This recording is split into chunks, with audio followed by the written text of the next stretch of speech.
आज मैं अपने भ्राताओं की मृत्यु का प्रतिशोध लेकर रहूंगा। सावधान!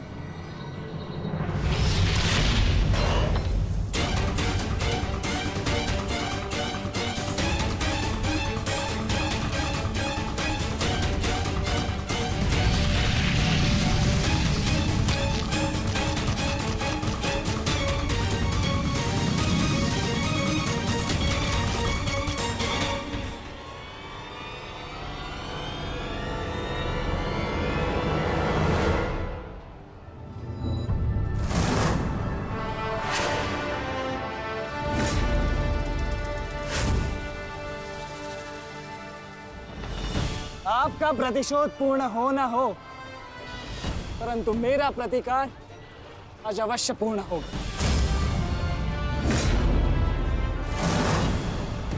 अभिमन्यु, दो योद्धाओं के बीच में आना युद्ध नियमों के विरुद्ध। 6 महारथियों ने अकेले ताचरी भीम को घेरा है। नियम तो आपने भंग किया है, तो अब यह अधिकार मुझे भी है।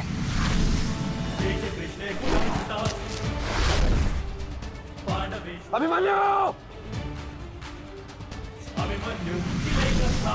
चक्रबंधास्त्र।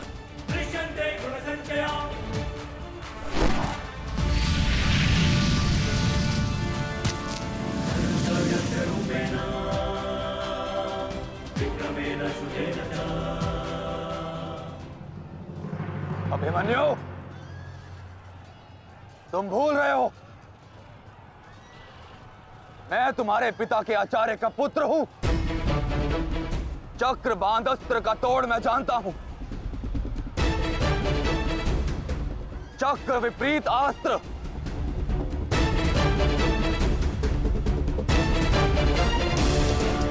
भूल तो आप रहे हैं महारथी। विपरीत अस्त्र तभी कार्य करता है जब युद्ध नीति गत हो। एक योद्धा पर आप सभी ने आक्रमण कर युद्ध नीति भंग की। अब अपनी इस अनीति का दमन देखिए। बालक! बालक! मेरी शत्रुता तुमसे नहीं है। मेरे मार्ग से हट जाओ, अन्यथा अपने प्राणों से हाथ धो बैठोगे। धो तो आज मैं उस कलंक को दूंगा जो मेरे परिवार के माथे पर है, कि अपने कुलवधु के अपमान का प्रतिकार नहीं कर पाए।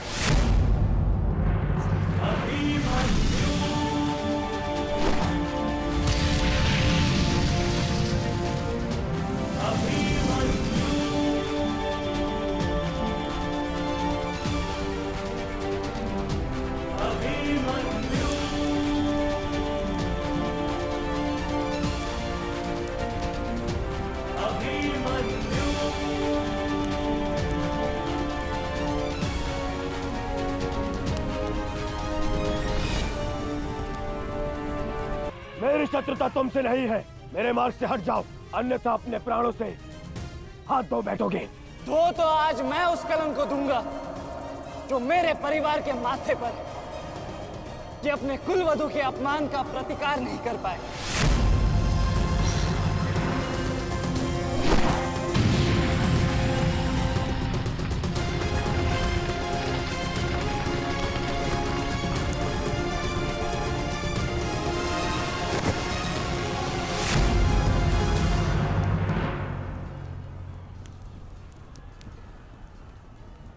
अनुभव करो इस ज्वाला को युवराज दुर्योधन। ये वही ज्वाला है जो इतनी वर्षों से मेरी माता के हृदय में धधक रही है।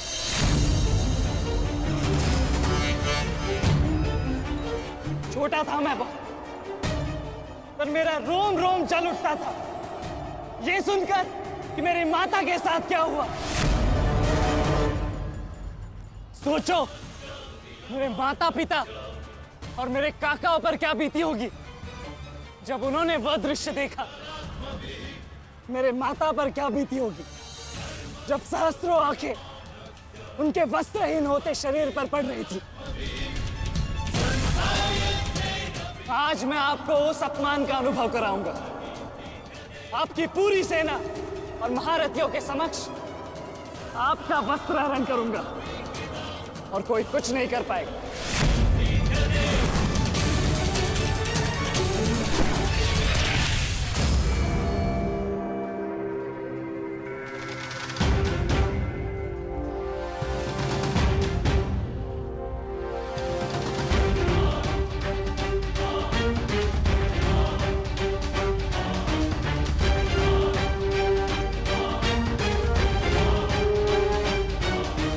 अनुभव करो उस अपमान का, अनुभव करो उस वस्त्रहरण से हुए अपमान का जो आप सभी ने किया।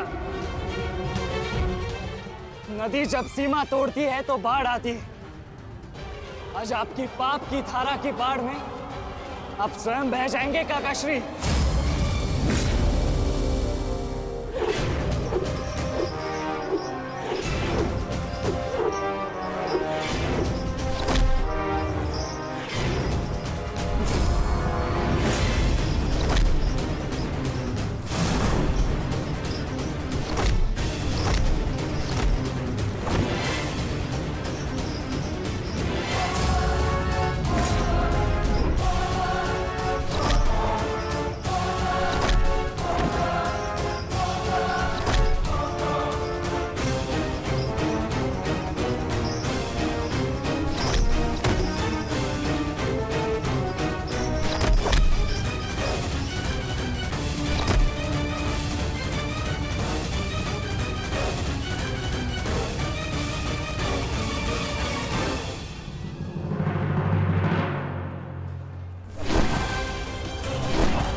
आप अपनी शक्ति व्यर्थ कर रहे हैं आचार्य।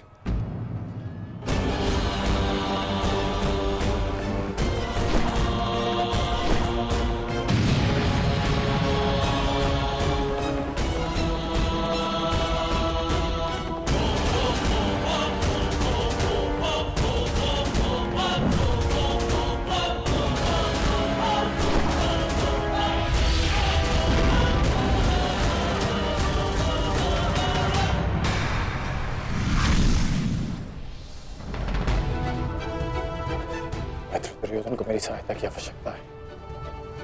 चलो सत्यसेन।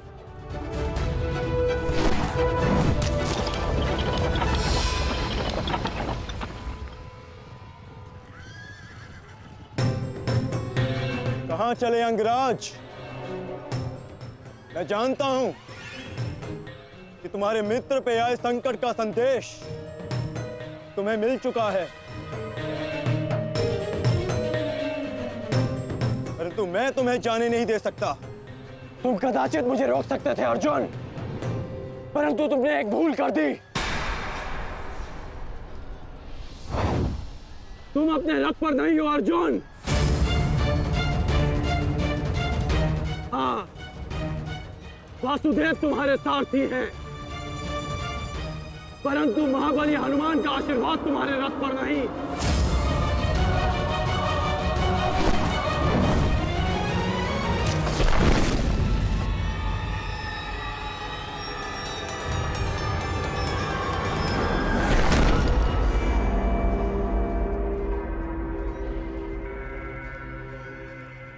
चलो।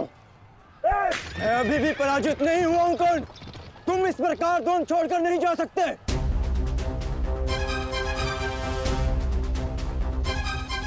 तुम युद्ध के नियम भूल रहे हो अर्जुन। युद्ध का नियम है कि महारथी ही महारथी के साथ द्वंद्व कर सकता है, और तुम रथ विहीन हो, इसलिए मैं तुम्हारे साथ द्वंद्व नहीं कर सकता। पहले अपने रथ का पहिया सुधारो, फिर आकर मुझे युद्ध का आह्वान देना, क्योंकि परशुराम शिष्य कर्ण नियम तोड़कर युद्ध नहीं करेगा।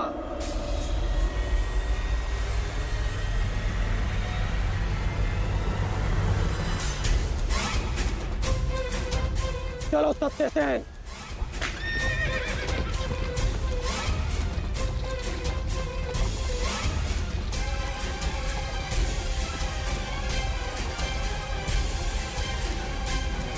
अब समझे पार्थ कि मैं कर्ण की प्रशंसा क्यों करता हूं।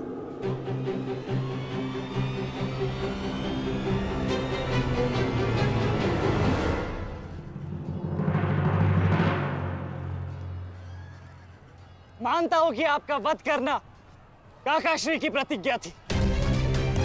उनकी प्रतिज्ञा को भंग करने का दंड मैं सह लूंगा, परंतु आज अपनी माता के अपमान का दंड मैं आपको अवश्य दूंगा।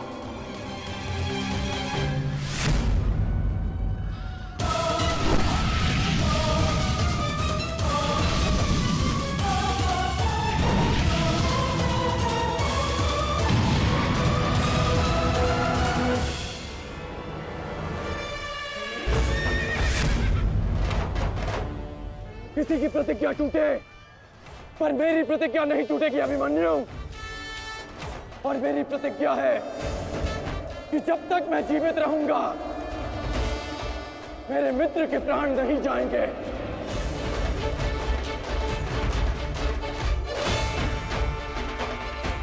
यदि जीवित रहना चाहते हो तो पीछे हट जाओ अभिमन्यु। आप भूल रहे हैं अंगराज कि मैं किसका पुत्र हूं। पीछे हटने के बारे में सोच भी नहीं सकता। तो प्रहार सहने के लिए तत्पर रहो।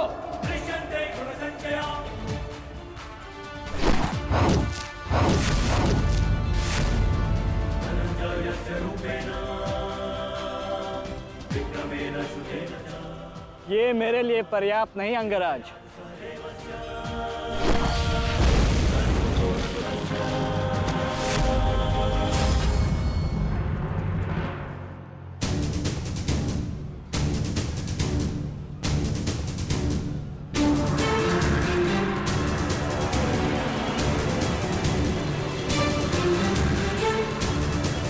ना मेरे पास बाणों की कमी है और ना प्रहारों की। ये अंतिम अवसर है अभिमन्यु, लौट जाओ।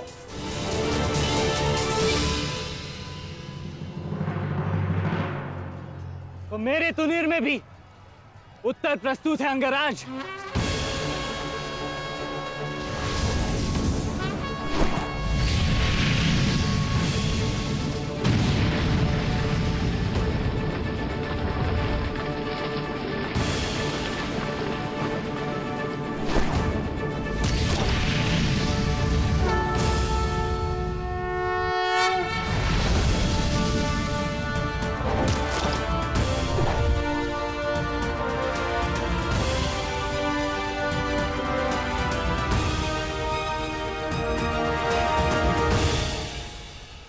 मैं तुम्हारा सामर्थ्य स्वीकारता हूं। तुम एक कुशल योद्धा हो अभिमन्यु, किंतु कुशल होने के साथ साथ बुद्धिमान होना भी आवश्यक है। लौट जाओ। यदि कल युद्ध करना चाहते हो तो आज जीवित रहना सीखना होगा। लौट जाओ अभिमन्यु।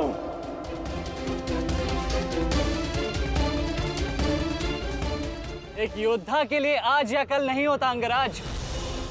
उसके लिए केवल वो ही पल होता है जिसमें वो मृत्यु के सामने खड़ा होता है। एक वीर योद्धा से सुना था मैं, हे मृत्यु, तैयार यदि तू आने को प्रसन्न मुखा। द्वार खुला है, तेरा स्वागत प्रसन्न मुखा।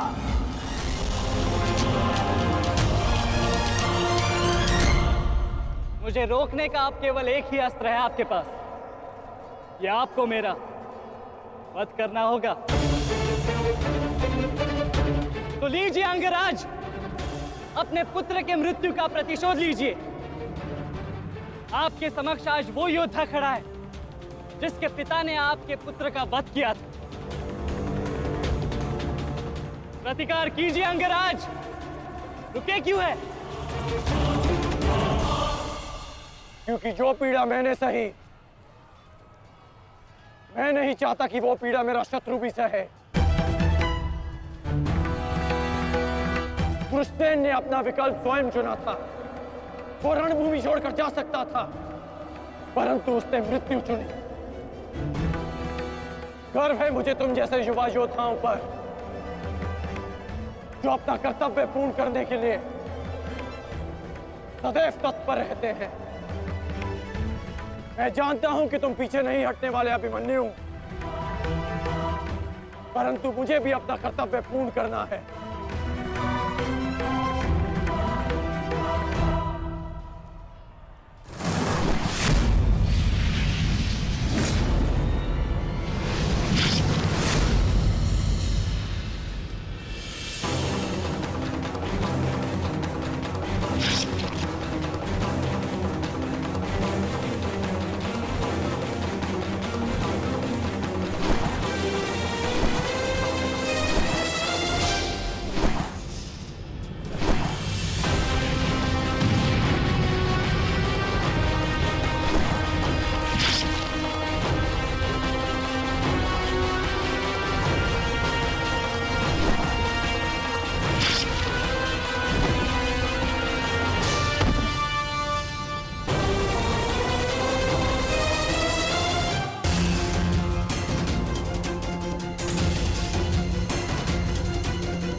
तुम्हें देखकर मुझे अपना बचपन स्मरण हो रहा है। अभी तुम्हारा जीवन आरंभ हुआ है वत्स। इसे इस प्रकार व्यर्थ मत करो। मैं आशा करता हूं कि अगली बार जब हम दोनों मिले तो दो शत्रुओं के भांति नहीं, तो वीरों के भांति एक दूसरे के गले में। अभी तुम्हारा जीवन शेष है। जाओ वत्स।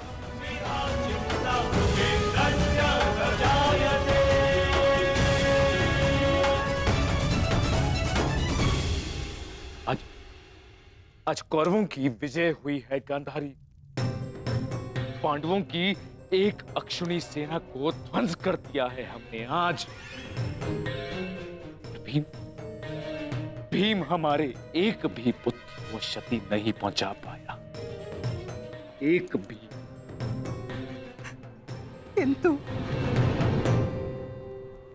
किंतु दुर्योधन का क्या महाराज?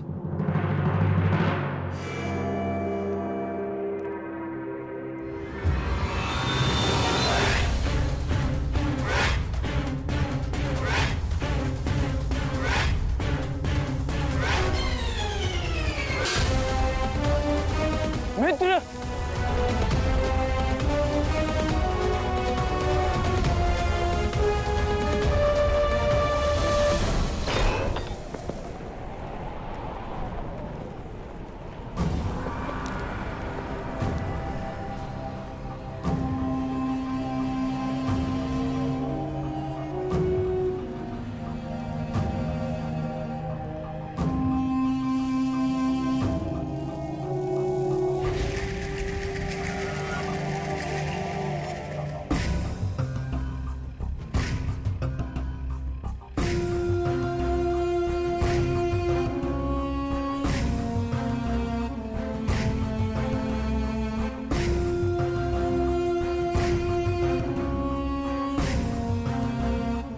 आज मैं आपको उस अपमान का अनुभव कराऊंगा। आपकी पूरी सेना और महारथियों के समक्ष आपका वस्त्र हरण करूंगा। परंतु आज अपनी माता के अपमान का दंड मैं आपको अवश्य दूंगा।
दुर्योधन, रुकिए ज्येष्ठ, ऐसा मत कीजिए।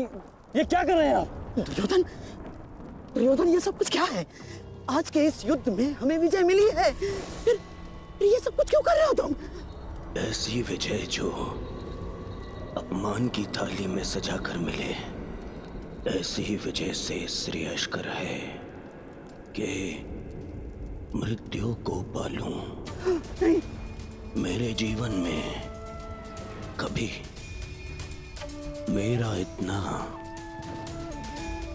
अपमान नहीं हुआ है। अब इस जीवन का और कोई मूल्य नहीं। मैंने ये युद्ध संपत्ति के लिए नहीं, अपने हट, अपने सम्मान के लिए बुलाई थी। अब जब सम्मान ही नहीं रहा तो इस विजय का मैं क्या करूंगा? मेरी सेना के सामने विश्व के महानतम योद्धाओं के रहते वो 16 वर्ष का बालक मेरे वस्त्र हरण कर गया और चेतावनी देकर गया है कि युद्ध में जब भी मिलेगा पुनः यही दोहराएगा। अब ये वस्त्र हरित दुर्योधन सम्राट बन भी गया। कैसे अपनी सेना से, अपनी प्रजा से आंख मिला पाऊंगा मैं?